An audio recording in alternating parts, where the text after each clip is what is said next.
ఎర్రమల్ల కొండల్లో వెలిసిన దివ్యక్షేత్రం యాగంటి ఉమామహేశ్వర స్వామి దేవస్థానం. కర్నూలు జిల్లాలోని ఈ పవిత్ర క్షేత్రం హిస్టరీపరంగా ఆధ్యాత్మికంగా అద్భుతమే అని చెప్పాలి. ముందుగా మన కంట కనబడేది పవిత్ర పుష్కరిణి, కోనేరు అంటారు. నంది ముఖం నుండి నిరంతరం నీరు ఉట్టుతూనే అంటే వస్తూనే ఉంటుంది.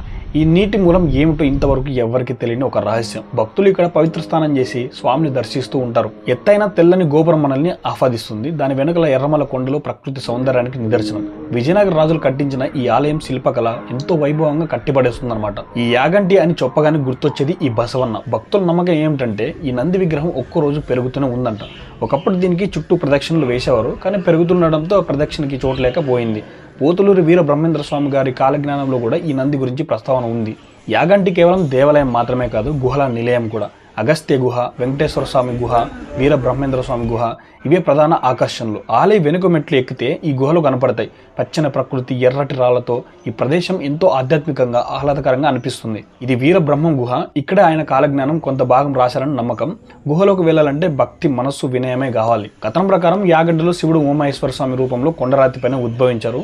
కాకులు రాని క్షేత్రంగా దీనికి మరొక ప్రత్యేకత కూడా ఉంది. యాగంటిలో కాకుని చూడాలంటే కళలోనూ చూడాలంటారు. అగస్త్య మహర్షి శాపం వల్లే కాకులు ఇక్కడ కనిపించవు. కొండల మధ్య పచ్చిన ప్రకృతిలో ఈ యాగంటి ఆలయం దివ్యశాంతిని ప్రసరిస్తుంది. దర్శనీయమైన స్థలం మాత్రమే కాదు, ఎన్నో అద్భుతాలు, రహస్యాలు దాచుకున్న పవిత్ర క్షేత్రం కూడా ఇది. ఒకసారి యాగంటిలో అడుగు పెడితే మనసు మళ్ళీ మళ్ళీ వెళ్ళాలనిపే క్షేత్రం ఇది. మీరు కూడా దర్శించి ఉమామహేశ్వర స్వామి అనుగ్రహం పొందండి.